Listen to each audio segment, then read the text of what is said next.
ಓಂ ಶಾಂತಿ. ಇಂದಿನ ದಿನಾಂಕ 11/11/2021. ಮಧುರ ಮಕ್ಕಳೇ, ಈ ವಿದ್ಯೆಯೇ ನಿಮ್ಮನ್ನು ನರನಿಂದ ನಾರಾಯಣ, ನಾರಿಯಿಂದ ಲಕ್ಷ್ಮಿಯನ್ನಾಗಿ ಮಾಡುತ್ತದೆ. ಆದ್ದರಿಂದ ವಿದ್ಯೆಯ ಮೇಲೆ ಬಹಳ ಬಹಳ ಗಮನ ಕೊಡಬೇಕಾಗಿದೆ. ಪ್ರಶ್ನೆ: ತಂದೆಯ ಮೂಲಕ ಮಕ್ಕಳಿಗೆ ಯಾವ ಆಸ್ತಿಯೂ ಸಿಗುತ್ತದೆ, ಅದು ಯಾವುದೇ ತೀರ್ಥಸ್ಥಾನ ಅಥವಾ ಕಾಡಿಗೆ ಹೋಗುವುದರಿಂದಲೂ ಸಿಗಲು ಸಾಧ್ಯವಿಲ್ಲ. ಉತ್ತರ: ತಂದೆಯ ಮೂಲಕ ಮಕ್ಕಳಿಗೆ ಸುಖ, ಶಾಂತಿ, ಸಂಪತ್ತಿನ ಆಸ್ತಿಯೂ ಸಿಗುತ್ತದೆ. ಅದು ಮತ್ತೆಲ್ಲಿಯೂ ಸಿಗಲು ಸಾಧ್ಯವಿಲ್ಲ. ಮನುಷ್ಯರು ಶಾಂತಿಗಾಗಿ ಕಾಡಿಗೆ ಹೋಗುತ್ತಾರೆ. ಆದರೆ ನೀವು ತಿಳಿದುಕೊಂಡಿದ್ದೀರಿ, ಶಾಂತಿಯು ನವಾತ್ಮರ ಸ್ವಧರ್ಮವಾಗಿದೆ. ಗೀತೆ: ನಿಮ್ಮನ್ನು ಪಡೆದು ನಾನು ಜಗತ್ತನ್ನೇ ಪಡೆದೆನು. ಓಂ ಶಾಂತಿ. ತಂದೆಯು ಮಕ್ಕಳಿಗೆ ತಿಳಿಸುತ್ತಾರೆ, ಏಕೆಂದರೆ ನೀವೀಗ ಧನಿಕರು ಅರ್ಥಾತ್ ಸನಾತರಾಗಿದ್ದೀರಿ. ಉಳಿದೆಲ್ಲ ಮನುಷ್ಯ ಮಾತ್ರರು ಅನಾಥರಾಗಿದ್ದಾರೆ. ಮಾಲೀಕ ಅಥವಾ ದಣಿ ಎಂದು ಒಬ್ಬ ತಂದೆಗೆ ಹೇಳಲಾಗುತ್ತದೆ. ಮನೆಯಲ್ಲಿ ಯಾರಾದರೂ ಜಗಳವಾಡುತ್ತಾರೆಂದರೆ ನಿಮಗೆ ಯಾರು ದಣಿ ದೋಣಿ ಇಲ್ಲವೇ ಎಂದು ಕೇಳುತ್ತಾರೆ. ಈಗ ಇಡೀ ಪ್ರಪಂಚದ ಮನುಷ್ಯ ಮಾತ್ರರು ಹೊಡೆದಾಡುತ್ತಾ ಜಗಳವಾಡುತ್ತಾ ಇರುತ್ತಾರೆ. ಒಬ್ಬರು ಇನ್ನೊಬ್ಬರನ್ನು ಕೊಲೆಯೂ ಮಾಡಿಬಿಡುತ್ತಾರೆ. ತಂದೆಯೇ ಬಂದು ತಿಳಿಸುತ್ತಾರೆ, ಕಾಮ ಮಹಾಶತ್ರುವಾಗಿದೆ. ಇದರಿಂದಲೇ ಎಲ್ಲರೂ ಆದಿ ಮಧ್ಯ ಅಂತ್ಯ ದುಃಖ ಪಡೆಯುತ್ತಾರೆ. ನಾವೀಗ ಬೇಹದ್ದಿನ ತಂದೆಯಿಂದ ಬೇಹದ್ದಿನ ಸುಖದ ಆಸ್ತಿಯನ್ನು ಪಡೆಯುತ್ತಿದ್ದೇವೆಂದು ನೀವು ಮಕ್ಕಳಿಗೆ ತಿಳಿದಿದೆ. ನಮಗೆ ಶಾಂತಿ ಬೇಕೆಂದು ಮನುಷ್ಯರು ಬಲೆ ಹೇಳುತ್ತಾರೆ. ಆದರೆ ಶಾಂತಿ ಎಂದರೇನು? ಎಲ್ಲಿಂದ ಸಿಗುತ್ತದೆ? ಕಾಡಿಗೆ ಹೋದರೆ ಶಾಂತಿ ಸಿಗುತ್ತದೆಯೇ? ಸುಖ ಶಾಂತಿಯನ್ನು ಯಾವಾಗ ಮತ್ತು ಯಾರು ಕೊಡುತ್ತಾರೆ? ತೀರ್ಥಯಾತ್ರೆಗಳನ್ನು ಏಕೆ ಮಾಡುತ್ತಾರೆ ಎಂಬುದನ್ನು ಯಾರೂ ತಿಳಿದುಕೊಂಡಿಲ್ಲ. ಕೇವಲ ಭಕ್ತಿ ಮಾಡಿದರೆ ಭಗವಂತ ಸಿಗುವರು ಎಂದು ಕೇಳಿರುತ್ತಾರೆ. ಆದರೆ ಭಗವಂತನನ್ನು ತಿಳಿದುಕೊಂಡಿಲ್ಲ. ತಂದೆಯು ತಿಳಿಸುತ್ತಾರೆ, ನಾನು ಬಂದು ನೀವು ಮಕ್ಕಳಿಗೆ ಸುಖ ಶಾಂತಿಯನ್ನು ಕೊಡುತ್ತೇನೆ.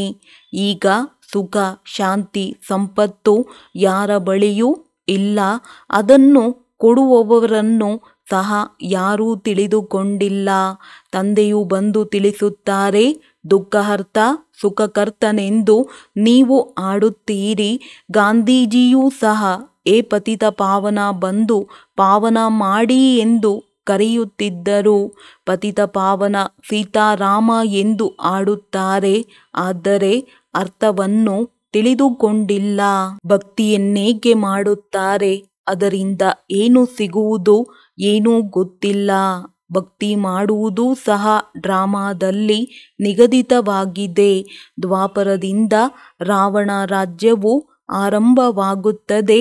ಆದರೆ ರಾವಣನೆಂದರೆ ಯಾರು? ರಾವಣನನ್ನು ಎಲ್ಲಿಯವರೆಗೆ ಸುಡುತ್ತಾ ಇರುತ್ತಾರೆ ಎಂಬುದನ್ನು ಮನುಷ್ಯರು ತಿಳಿದುಕೊಂಡಿಲ್ಲ. ರಾವಣನ ಜನ್ಮವು ಯಾವಾಗ ಆಯಿತು ಎಂಬುದು ತಿಳಿದಿಲ್ಲ. ರಾವಣನ ಪ್ರತಿಮೆ ಮಾಡಿ ಸುಡುತ್ತಾರೆ. ಆತ್ಮವು ಎಂದೂ ಸುಡುವುದಿಲ್ಲ. ಇವೆಲ್ಲ ಮಾತುಗಳನ್ನು ನೀವು ಮಕ್ಕಳೇ ತಿಳಿದುಕೊಂಡಿದ್ದೀರಿ.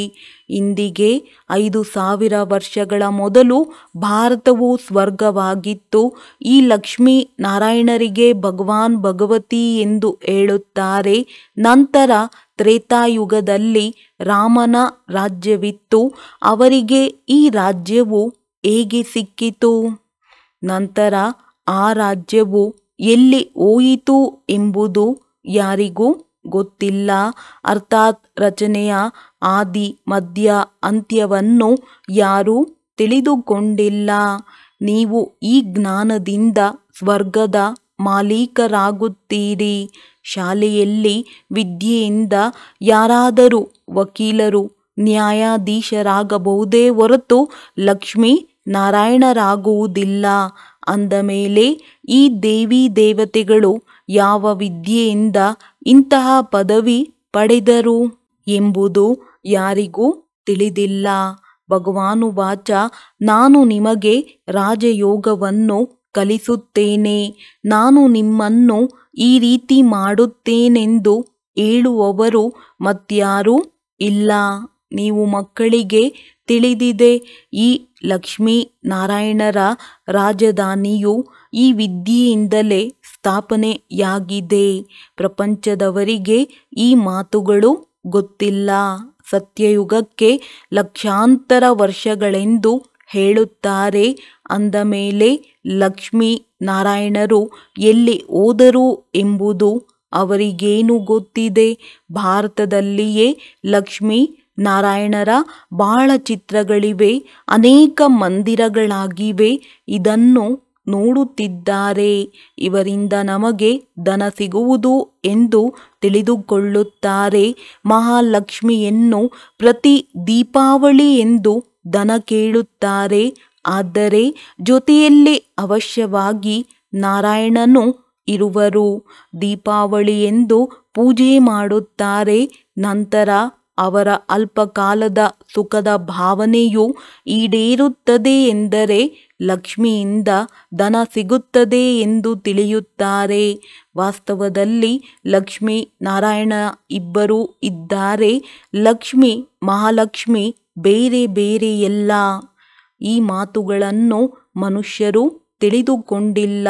ತಂದೆಯೇ ತಿಳಿಸುತ್ತಾರೆ. ಈಗಿನ ಮನುಷ್ಯರಂತೂ ಈಶ್ವರನು ಕಲ್ಲು ಮುಳ್ಳು ಎಲ್ಲದರಲ್ಲಿಯೂ ಇದ್ದಾರೆಂದು ಹೇಳಿಬಿಡುತ್ತಾರೆ. ತಂದೆಯು ಹೇಳುತ್ತಾರೆ, ಎಲ್ಲರೂ ಕಲ್ಲು ಬುದ್ಧಿಯವರಾಗಿದ್ದಾರೆ.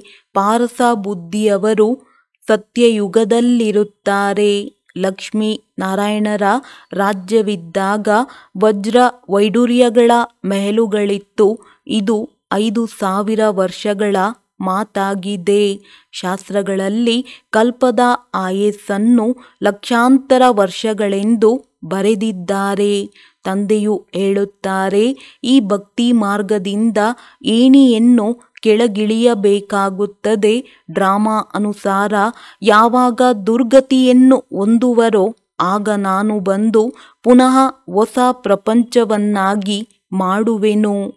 ಈಗ ನೀವು ಮಕ್ಕಳು ಹೊಸ ಪ್ರಪಂಚದ ಮಾಲೀಕರಾಗಲು ರಾಜಯೋಗವನ್ನು ಕಲಿಯುತ್ತಿದ್ದೀರಿ. ನಿಮಗೆ ತಿಳಿದಿದೆ, ಈ ಮಹಾಭಾರತ ಯುದ್ಧದಿಂದ ಹಳೆಯ ಪ್ರಪಂಚದ ವಿನಾಶವಾಗುವುದು. ಈ ನಾಟಕವು ಮಾಡಲ್ಪಟ್ಟಿದೆ. ಸತ್ಯಯುಗದಲ್ಲಿ ದೇವಿ ದೇವತೆಗಳ ರಾಜ್ಯವಿತ್ತು. ಅದಕ್ಕೆ 5000 ವರ್ಷಗಳಾಯಿತು. 2500 ವರ್ಷಗಳ ಕಾಲ ಸೂರ್ಯವಂಶಿ ಚಂದ್ರವಂಶಿಯರ ರಾಜಧಾನಿಯು ನಡೆಯಿತು. ನಂತರ ದ್ವಾಪರದಿಂದ ರಾವಣ ರಾಜ್ಯವು ಆರಂಭವಾಯಿತು. ಮನುಷ್ಯರು ಪತಿತರಾಗುತ್ತಲೇ ಹೋಗುತ್ತಾರೆ. ಆದರೆ ನಮ್ಮನ್ನು ಪತಿತರನ್ನಾಗಿ ಯಾರು ಮಾಡಿದರು? ನಾವು ಪಾವನರಾಗಿದ್ದೆವು. ನಂತರ ಹೇಗೆ ಪತಿತರಾದೆವು ಎಂಬುದು ಮನುಷ್ಯರಿಗೆ ತಿಳಿದಿಲ್ಲ. ತಂದೆಯೇ ಬಂದು ತಿಳಿಸುತ್ತಾರೆ. ರಾವಣ ರಾಜ್ಯವು ಆರಂಭವಾದಾಗಿನಿಂದ ನೀವು ಪತಿತರಾಗತೊಡಗುತ್ತೀರಿ. ರಾವಣನ ಜನ್ಮವಾಗಿ 2500 ವರ್ಷಗಳಾಯಿತು. ಶಿವತಂದೆಯ ಜನ್ಮವಾಗಿ 5000 ವರ್ಷಗಳಾಯಿತು. ತಂದೆಗೆ ರಾಮನೆಂತಲೂ ಅದಕ್ಕೆ ರಾಮರಾಜ್ಯವೆಂತಲೂ ದ್ವಾಪರ ಕಲಿಯುಗಕ್ಕೆ ರಾವಣ ರಾಜ್ಯವೆಂತಲೂ ಹೇಳಲಾಗುತ್ತದೆ. ವಾಸ್ತವದಲ್ಲಿ ರಾಮನೆಂದು ಹೇಳಬಾರದು. ಏಕೆಂದರೆ ಇತ್ತೀಚಿನ ಮನುಷ್ಯರು ರಾಮಚಂದ್ರ ಕೃಷ್ಣಚಂದ್ರ ಎಂದು ಹೆಸರಿಟ್ಟುಕೊಳ್ಳುತ್ತಾರೆ. 5000 ವರ್ಷಗಳ ಮೊದಲು ಭಾರತವು ಚಿನ್ನದ ಪಕ್ಷಿಯಾಗಿತ್ತು. ಅದಕ್ಕೆ ಸ್ವರ್ಣಿಮ ಯುಗವೆಂದು ಹೇಳಲಾಗುತ್ತದೆ. ವೈಕುಂಠವಿತ್ತು, ಆದರೆ ಎಲ್ಲಿತ್ತು ಎಂಬುದು ಗೊತ್ತಿಲ್ಲ.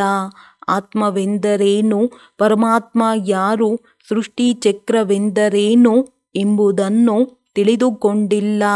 ಆದ್ದರಿಂದಲೇ ಅವರಿಗೆ ತುಚ್ಛ ಬುದ್ಧಿಯವರೆಂದು ಹೇಳಲಾಗುತ್ತದೆ.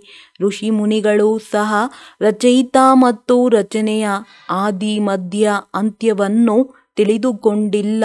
ಆದ್ದರಿಂದಲೇ ನಮಗೂ ಗೊತ್ತಿಲ್ಲ, ತಂದೆ ಮತ್ತು ಆಸ್ತಿಯನ್ನು ತಿಳಿದುಕೊಂಡಿಲ್ಲ ಎಂದು ಹೇಳುತ್ತಾರೆ. ತಂದೆಯ ಮೂಲಕ ವಿಶ್ವದ ರಾಜ್ಯ ಪದವಿಯ ಯಾವ ಆಸ್ತಿ ಸಿಗುತ್ತದೆಯೋ ಅದನ್ನು ತಿಳಿದುಕೊಂಡಿಲ್ಲ. ನೀವೀಗ ಇಡೀ ಸೃಷ್ಟಿಯ ಆದಿ ಮಧ್ಯ ಅಂತ್ಯವನ್ನು ತಿಳಿದುಕೊಂಡಿದ್ದೀರಿ. ಅಂದ ಮೇಲೆ ನೀವು ಡಬಲ್ ಆಸ್ತಿಕರಾದಿರಿ. ಶಾಂತಿಯು ಯಾರಿಂದ ಮತ್ತು ಎಲ್ಲಿ ಸಿಗುವುದು ಎಂಬುದೂ ಸಹ ಮನುಷ್ಯರಿಗೆ ಗೊತ್ತಿಲ್ಲ. ಸನ್ಯಾಸಿಗಳ ಬಳಿ ಹೋಗಿ ನಮಗೆ ಶಾಂತಿ ಬೇಕು ಎಂದು ಹೇಳುತ್ತಾರೆ. ನಮಗೆ ಇಲ್ಲಿ ಶಾಂತಿಯು ಎಲ್ಲಿಂದ ಬರಲು ಸಾಧ್ಯ? ಕರ್ಮವನ್ನಂತೂ ಮಾಡಲೇಬೇಕಲ್ಲವೇ? ಸಂಪೂರ್ಣ ಶಾಂತಿಯು ಶಾಂತಿಧಾಮದಲ್ಲಿಯೇ ಸಿಗುವುದು. ಒಂದು ವೇಳೆ ಮನೆಯಲ್ಲಿ ಒಬ್ಬರು ಅಶಾಂತರಾದರೂ ಸಹ ಇಡೀ ಮನೆಯನ್ನೇ ಅಶಾಂತಗೊಳಿಸುವರು. ಸಂಪೂರ್ಣ ಶಾಂತಿಯು ಶಾಂತಿಧಾಮದಲ್ಲಿಯೇ ಸಿಗುವುದು. ಅಲ್ಲಿಂದ ತಂದೆಯು ನಾವಾತ್ಮರನ್ನು ಪಾತ್ರವನ್ನು ಅಭಿನಯಿಸಲು ಹೊಸ ಪ್ರಪಂಚಕ್ಕೆ ಕಳುಹಿಸುತ್ತಾರೆ. ತಂದೆಯು ನರಕದಲ್ಲಿ ಕಳುಹಿಸುವರೇ? ಶಾಂತಿಧಾಮದಿಂದ ಸುಖಧಾಮದಲ್ಲಿ ಕಳುಹಿಸುತ್ತಾರೆ. ನೀವು ಮಕ್ಕಳು ತಿಳಿದುಕೊಂಡಿದ್ದೀರಿ, ಇದು ಭಗವಂತನ ಪಾಠಶಾಲೆಯಾಗಿದೆ. ಇದು ಯಾವುದೇ ಸತ್ಸಂಗವಲ್ಲ. ಇಲ್ಲಿ ಭಗವಾನುವಾಚವು ಮಕ್ಕಳ ಪ್ರತಿ ಆಗಿದೆ. ನಿರಾಕಾರ ಶಿವತಂದೆಯು ಶರೀರದಲ್ಲಿ ಪ್ರವೇಶ ಮಾಡಿ ನೀವು ಮಕ್ಕಳೊಂದಿಗೆ ಮಾತನಾಡುತ್ತಾರೆ. ಆತ್ಮವು ಶರೀರದಲ್ಲಿ ಇದೆಯಲ್ಲವೇ? ಆತ್ಮಕ್ಕೆ ಕರ್ಮೇಂದ್ರಿಯಗಳು ಸಿಕ್ಕಿದಾಗಲೇ ಮಾತನಾಡುತ್ತದೆ, ಕೇಳಿಸಿಕೊಳ್ಳುತ್ತದೆ. ಆತ್ಮರಿಗೆ ತಂದೆಯೇ ಕುಳಿತು ಓದಿಸುತ್ತಾರೆ. ಏ ಪತಿತ ಪಾವನ, ಏ ಸದ್ಗತಿದಾತ, ಮುಕ್ತಿದಾತ, ಮಾರ್ಗದರ್ಶಕನೆಂದು ಪರಮಾತ್ಮನನ್ನು ಕರೆಯುತ್ತಾರೆ. ಆದರೆ ಅವರು ಹೇಗೆ ಬಿಡುಗಡೆ ಮಾಡಿ ಮಾರ್ಗದರ್ಶಕನಾಗಿ ಕರೆದುಕೊಂಡು ಹೋಗುತ್ತಾರೆಂದು ತಿಳಿದುಕೊಂಡಿಲ್ಲ. ಕೇವಲ ಕೂಗುತ್ತಾ ಇರುತ್ತಾರೆ. ಈಗ ಆ ತಂದೆಯು ಬಂದಿದ್ದಾರೆ. ನೀವು ಮಕ್ಕಳಿಗೆ ಮಾರ್ಗದರ್ಶನ ನೀಡುತ್ತಾರೆ. ತಂದೆಯು ನಿಮ್ಮನ್ನು ಶಾಂತಿಧಾಮಕ್ಕೆ ಕರೆದುಕೊಂಡು ಹೋಗುತ್ತಾರೆ. ನಂತರ ನೀವು ಸುಖಧಾಮದಲ್ಲಿ ಬಂದು ಬಿಡುತ್ತೀರಿ. ತಂದೆಯು ಒಂದೇ ಬಾರಿ ಬಂದು ಎಲ್ಲರಿಗೆ ಮಾರ್ಗದರ್ಶಕ ಆಗುತ್ತಾರೆ. ನಂತರ ಹೊಸ ಪ್ರಪಂಚದಲ್ಲಿ ತಂದೆಯು ಮಾರ್ಗದರ್ಶನ ನೀಡುವುದಿಲ್ಲ. ಈ ಸಮಯದಲ್ಲಿ ಎಲ್ಲ ಮನುಷ್ಯರು ಪತಿತರಾಗಿರುವ ಕಾರಣ ನಾವು ಮನೆಗೆ ಹೇಗೆ ಹಿಂತಿರುಗಿ ಹೋಗುವುದು ಎಂಬುದನ್ನು ತಿಳಿದುಕೊಂಡಿಲ್ಲ. ಹಾರಲು ಸಾಧ್ಯವಾಗುತ್ತಿಲ್ಲ. ಅಲ್ಲಿಗೆ ಹೋಗುವುದಕ್ಕಾಗಿ ಬಹಳ ಭಕ್ತಿ ಮಾಡುತ್ತಾರೆ. ಆದರೆ ನಾವು ಪತಿತರಾಗಿದ್ದೇವೆ, ಆದ್ದರಿಂದಲೇ ಹೋಗಲು ಆಗುತ್ತಿಲ್ಲ. ಪತಿತ ಪಾವನ ತಂದೆಯು ಬಂದು ಪಾವನರನ್ನಾಗಿ ಮಾಡಿದಾಗಲೇ ನಾವು ಹೋಗಲು ಸಾಧ್ಯ ಎಂಬುದನ್ನು ತಿಳಿದುಕೊಂಡಿಲ್ಲ. ಈಗ ತಂದೆಯು ನಿಮಗೆ ಪಾವನರಾಗುವ ಯುಕ್ತಿಯನ್ನು ತಿಳಿಸುತ್ತಾರೆ. ಎಲ್ಲರೂ ಪತಿತರು ಮತ್ತು ಪಾವನರಾಗಲೇಬೇಕಾಗಿದೆ. ಸತೋ ರಜೋ ತಮೋದಲ್ಲಿ ಅವಶ್ಯವಾಗಿ ಬರಬೇಕಾಗಿದೆ. ಈಗ ಎಷ್ಟೊಂದು ಮನುಷ್ಯರಿದ್ದಾರೆ. ಸತ್ಯಯುಗದಲ್ಲಿ ದೇವತೆಗಳ ರಾಜ್ಯವಿದ್ದಾಗ ಹೊಸ ವೃಕ್ಷದಲ್ಲಿ ಕೇವಲ 9 ಲಕ್ಷ ಮಂದಿ ಇರುತ್ತಾರೆ. ಮೊದಲಿಗೆ ಕೆಲವೇ ಎಲೆಗಳು ಇರುತ್ತವೆ ಎಲ್ಲವೇ? ನಂತರ ವೃಕ್ಷವು ದೊಡ್ಡದಾಗುತ್ತಾ ಹೋಗುತ್ತದೆ. ಮೊದಲು ಒಂದೇ ಧರ್ಮದವರಿರುತ್ತಾರೆ. ನೀವೀಗ ತಮ್ಮನ್ನು ನರಕವಾಸಿಗಳೆಂದು ತಿಳಿದುಕೊಳ್ಳುವುದಿಲ್ಲ. ಉಳಿದೆಲ್ಲರೂ ನರಕವಾಸಿಗಳಾಗಿದ್ದಾರೆ, ಆದರೆ ತಮ್ಮನ್ನು ತಿಳಿದುಕೊಳ್ಳುವುದಿಲ್ಲ. ಈ ಸಮಯದಲ್ಲಿ ಎಲ್ಲರ ಚೆಹರೆಯಂತೂ ಮನುಷ್ಯರದ್ದಾಗಿದೆ, ಆದರೆ ಗುಣಗಳು ಮಂಗನದ್ದಾಗಿದೆ. ದೊಡ್ಡ ದೊಡ್ಡ ರಾಜರೂ ಸಹ ಲಕ್ಷ್ಮೀ ನಾರಾಯಣರ ಚರಣಗಳಿಗೆ ಬಾಗುತ್ತಾರೆ. ಆದರೆ ಲಕ್ಷ್ಮೀ ನಾರಾಯಣರು ಪತಿತರನ್ನು ಪಾವನ ಮಾಡುವವರಲ್ಲ, ಅಥವಾ ಯಾರಾದರೂ ದುಃಖಿಯಾದಾಗ ಅವರ ಮೇಲೆ ದಯೆ ತೋರಿಸಲು ಅವರೇನು ದಯಾ ಹೃದಯಿಗಳಲ್ಲ. ದಯಾಹೃದಯಿ ತಂದೆಯು ಒಬ್ಬರೇ ಆಗಿದ್ದಾರೆ. ತಂದೆಯೇ ಬಂದು ಕಲ್ಲು ಬುದ್ಧಿಯವರನ್ನು ಪಾರಸ ಬುದ್ಧಿಯವರನ್ನಾಗಿ ಮಾಡುತ್ತಾರೆ. ನೀವೀಗ ದೇವತೆಗಳಾಗುತ್ತಿದ್ದೀರಿ. ಇದು ನರನಿಂದ ನಾರಾಯಣನಾಗುವ ಪಾಠಶಾಲೆಯಾಗಿದೆ, ರಾಜಯೋಗವಾಗಿದೆ. ಗೀತೆಯ ರಾಜಯೋಗವನ್ನು ಯಾರು ಕಲಿಸಿದರು ಎಂಬುದು ಋಷಿಮುನಿಗಳಿಗೂ ಗೊತ್ತಿಲ್ಲ. ಗೀತೆಯನ್ನು ಖಂಡನೆ ಮಾಡಿಬಿಟ್ಟಿದ್ದಾರೆ. ಕೃಷ್ಣನು ರಾಜಯೋಗವನ್ನು ಕಲಿಸಿದನೆಂದು ತಿಳಿಯುತ್ತಾರೆ. ಕೃಷ್ಣ ಭಗವಾನುವಾಚ ಮನ್ಮನಾಭವ ಎಂದು ಹೇಳುತ್ತಾರೆ. ಆದರೆ ಕೃಷ್ಣನಂತೂ ಪರಮಾತ್ಮನಲ್ಲ, ಸತ್ಯಯುಗದ ರಾಜಕುಮಾರನಾಗಿದ್ದಾನೆ. ಕೃಷ್ಣನೂ ಸಹ ಸಂಗಮಯುಗದಲ್ಲಿ ರಾಜಯೋಗವನ್ನು ಕಲಿತು ರಾಜ್ಯಭಾಗ್ಯವನ್ನು ಪ್ರಾಪ್ತಿ ಮಾಡಿಕೊಳ್ಳುತ್ತಾನೆ. ಆದರೆ ಅವನನ್ನೇ ಭಗವಂತನನ್ನಾಗಿ ಮಾಡಿಬಿಟ್ಟಿದ್ದಾರೆ. ಅನೇಕರು ಗೀತೆಯನ್ನು ಕೇಳುತ್ತಾರೆ, ಆದರೆ ಗೀತೆಯ ಭಗವಂತ ಶಿವನಾಗಿದ್ದಾರೆ, ಕೃಷ್ಣನಲ್ಲ ಎಂಬುದು ಯಾರೊಬ್ಬರಿಗೂ ತಿಳಿದಿಲ್ಲ. ಎಲ್ಲರೂ ಒಂದೇ ಎಂದು ಹೇಳಿಬಿಡುತ್ತಾರೆ. ಈ ರೀತಿಯ ಮನುಷ್ಯರೊಂದಿಗೂ ತಲೆಕೆಡಿಸಿಕೊಳ್ಳಬೇಕಾಗುತ್ತದೆ. ಕೃಷ್ಣನು ಭಗವಂತನಾಗಿದ್ದಾನೆ. ದ್ವಾಪರದಿಂದ ಶಾಸ್ತ್ರಗಳು ರಚನೆಯಾಗಿದೆ ಎಂದು 63 ಜನ್ಮಗಳಿಂದಲೂ ತಿಳಿದುಕೊಳ್ಳುತ್ತಾ ಬಂದಿದ್ದಾರೆ. ಅಂದ ಮೇಲೆ ಅವಶ್ಯವಾಗಿ ಮೊಟ್ಟ ಮೊದಲು ಗೀತೆಯೇ ರಚನೆಯಾಗಿರಬೇಕು. ಈ ಶಾಸ್ತ್ರಗಳೆಲ್ಲವೂ ಭಕ್ತಿ ಮಾರ್ಗದ್ದಾಗಿದೆ. ಜ್ಞಾನ ಮಾರ್ಗದ ಶಾಸ್ತ್ರವು ಒಂದೂ ಇಲ್ಲ. ಗೀತೆಯು ನಂಬರ್ 1 ಆಗಿದೆ. ನಂತರದಲ್ಲಿ ಈ ವೇದ ಉಪನಿಷತ್ತುಗಳು ಆಗಿವೆ. ಅವು ಸಹ ಗೀತೆಯ ಮರಿಮಕ್ಕಳಾಗಿವೆ. ಮನುಷ್ಯರು ಇವನ್ನು ಓದುತ್ತಾ ಕೆಳಗಿಳಿದು ಬಂದಿದ್ದಾರೆ. ಈಗ 84 ಜನ್ಮಗಳು ಮುಗಿಯಿತು. ಮತ್ತೆ ಮೊದಲ ನಂಬರಿಗೆ ಹೋಗಬೇಕಾಗಿದೆ. ನೀವೀಗ ಪುನಃ ಸತ್ಯಯುಗಿ ಲಕ್ಷ್ಮೀ ನಾರಾಯಣರಾಗುವುದಕ್ಕಾಗಿ ಓದಲು ಇಲ್ಲಿಗೆ ಬಂದಿದ್ದೀರಿ. ಎಲ್ಲರೂ ಲಕ್ಷ್ಮೀ ನಾರಾಯಣ ಆಗುವುದಿಲ್ಲ. ಈ ರಾಜಧಾನಿಯು ಸ್ಥಾಪನೆಯಾಗುತ್ತಿದೆ. ಆದರೆ ಯಾರು ರಾಜಧಾನಿಯನ್ನು ಸ್ಥಾಪನೆ ಮಾಡಿದರು ಎಂಬುದು ಯಾರ ಬುದ್ಧಿಯಲ್ಲಿಯೂ ಬರುವುದಿಲ್ಲ. ಕಲಿಯುಗದಲ್ಲಿ ಇಷ್ಟೊಂದು ಮನುಷ್ಯರಿದ್ದಾರೆ. ಈಗ ತಿನ್ನುವುದಕ್ಕಾಗಿ ಆಹಾರವೂ ಸಿಗುವುದಿಲ್ಲ.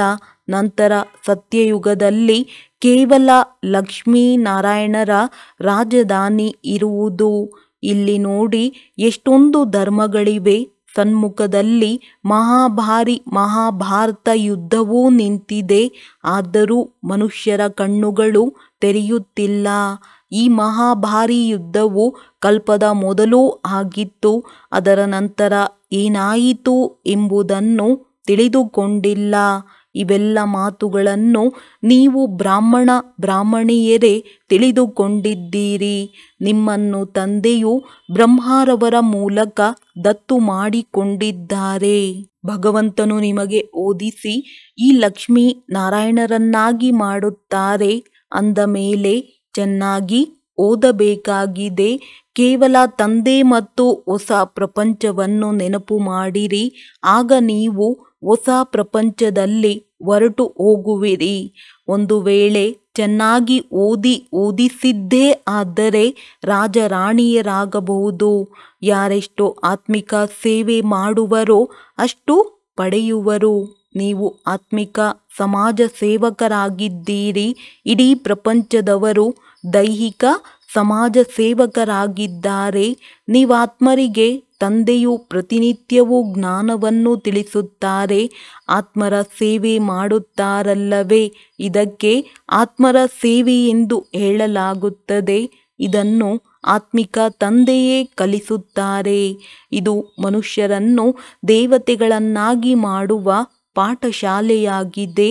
ಅವಶ್ಯವಾಗಿ ದೇವತೆಗಳಾಗುವಿರಿ. ಯಾವಾಗ ನೀವು ಓದಿ ತಯಾರಾಗಿ ಬಿಡುವಿರೋ ಆಗ ವಿನಾಶವು ಆರಂಭವಾಗುವುದು. ನಂತರ ನೀವು ಸಹ ಹೊರಟು ಹೋಗುತ್ತೀರಿ. ರಾಮನೂ ಹೋದ, ರಾವಣನೂ ಹೋದ ಎಂದು ಹೇಳುತ್ತಾರಲ್ಲವೇ, ಕೇವಲ ಕೆಲವರೇ ಉಳಿದುಕೊಳ್ಳುತ್ತಾರೆ. ಅವರೂ ಸಹ ನಂತರ ಅದಲು ಬದಲಾಗುತ್ತಾ ಇರುತ್ತಾರೆ. ಅನಂತರ ನೀವು ಸ್ವರ್ಗದಲ್ಲಿ ಬರುತ್ತೀರಿ. ನಿಮಗಾಗಿ ಈಗ ಹೊಸ ಪ್ರಪಂಚವು ಸ್ಥಾಪನೆಯಾಗುತ್ತಿದೆ. ನೀವು ಸ್ವರ್ಗವಾಸಿಗಳಾಗಲು ಓದುತ್ತಿದ್ದೀರಿ. ಇದು ನರಕವಾಗಿದೆ. ನೀವೀಗ ಸಂಗಮದಲ್ಲಿದ್ದೀರಿ. ನೀವೀಗ ಬ್ರಾಹ್ಮಣಿಯರಾಗದಿದ್ದರೆ ಆಸ್ತಿಯನ್ನು ತೆಗೆದುಕೊಳ್ಳಲು ಸಾಧ್ಯವಿಲ್ಲ. ಆಸ್ತಿಯು ಬ್ರಾಹ್ಮಣರಿಗೆ ಸಿಗುತ್ತದೆ. ಯಾರು ಒಬ್ಬ ತಂದೆಯ ವಿನಃ ಮತ್ಯಾವುದೇ ದೇಹಧಾರಿಯನ್ನು ನೆನಪು ಮಾಡುವುದಿಲ್ಲ. ಉಳಿದವರು ಯಾರು ಅಲ್ಪ ಸ್ವಲ್ಪ ಕೇಳಿರುವರೋ ಅವರು ಪ್ರಜೆಗಳಲ್ಲಿ ಬರುತ್ತಾರೆ. ಒಳ್ಳೆಯದು. ಮಧುರಾತಿ ಮಧುರ ಅಗಲಿ ಹೋಗಿ ಮರಳಿ ಸಿಕ್ಕಿರುವ ಮಕ್ಕಳ ಪ್ರತಿ ಮಾತಾಪಿತಾ ಬಾಪ್ ದಾದಾರವರ ನೆನಪು, ಪ್ರೀತಿ ಹಾಗೂ ಸುಪ್ರಭಾತ. ಆತ್ಮಿಕ ಮಕ್ಕಳಿಗೆ ಆತ್ಮಿಕ ತಂದೆಯ ನಮಸ್ತೆ. ಧಾರಣೆಗಾಗಿ ಮುಖ್ಯ ಸಾರ. 1. ಆತ್ಮೀಯ ಸಮಾಜ ಸೇವಕರಾಗಿ ಓದಬೇಕು ಮತ್ತು ಓದಿಸಬೇಕಾಗಿದೆ. ತಂದೆಯ ಜೊತೆಗೆ ಬರಲಿರುವ ಹೊಸ ಪ್ರಪಂಚವನ್ನು ನೆನಪು ಮಾಡಬೇಕಾಗಿದೆ. ತಂದೆಯ ಸಮಾನ ದಯಾ ಹೃದಯಿಗಳಾಗಿ ಎಲ್ಲರನ್ನೂ ಪಾರಸ ಬುದ್ಧಿಯವರನ್ನಾಗಿ ಮಾಡುವ ಸೇವೆ ಮಾಡಬೇಕಾಗಿದೆ.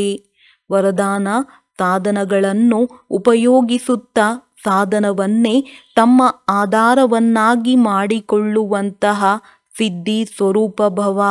ಹಳೆಯ ಪ್ರಪಂಚದ ಆಕರ್ಷಣಮಯ ದೃಶ್ಯ ಅಲ್ಪಕಾಲದ ಸುಖದ ಸಾಧನಗಳನ್ನು ಉಪಯೋಗಿಸುತ್ತಾ ಅಥವಾ ನೋಡುತ್ತಾ ಇರುತ್ತೀರೆಂದರೆ ಆ ಸಾಧನಗಳಲ್ಲಿ ವಿವಶರಾಗಿ ಬಿಡುತ್ತೀರಿ. ಸಾಧನಗಳ ಆಧಾರದ ಮೇಲೆ ಸಾಧನೆ ಈ ರೀತಿಯದ್ದು. ಹೇಗೆಂದರೆ ಮರಳುಗಾಡಿನ ತಳಪಾಯದಲ್ಲಿ ಕಟ್ಟಡ ಕಟ್ಟುವಂತೆ. ಆದ್ದರಿಂದ ಯಾವುದೇ ವಿನಾಶಿ ಸಾಧನಗಳ ಆಧಾರದ ಮೇಲೆ ಅವಿನಾಶಿ ಸಾಧನೆ ಇರಬಾರದು. ಸಾಧನವು ನಿಮಿತ್ತವಷ್ಟೇ ಮತ್ತು ಸಾಧನವು ನಿರ್ಮಾಣದ ಆಧಾರವಾಗಿದೆ. ಆದ್ದರಿಂದ ಸಾಧನೆಗೆ ಮಹತ್ವ ಕೊಡುತ್ತೀರೆಂದರೆ ಸಾಧನೆಯು ಸಿದ್ಧಿಯನ್ನು ಪ್ರಾಪ್ತಿ ಮಾಡಿಸುತ್ತದೆ. ಸ್ಲೋಗನ್: ಯಾವುದೇ ಬಲಹೀನತೆಯ ಅಂಶವಿದ್ದರೆ ವಂಶವೇ ಉತ್ಪನ್ನವಾಗುತ್ತದೆ ಹಾಗೂ ಪರವಶರನ್ನಾಗಿ ಮಾಡಿಬಿಡುತ್ತದೆ. ಒಳ್ಳೆಯದು. ಓಂ ಶಾಂತಿ.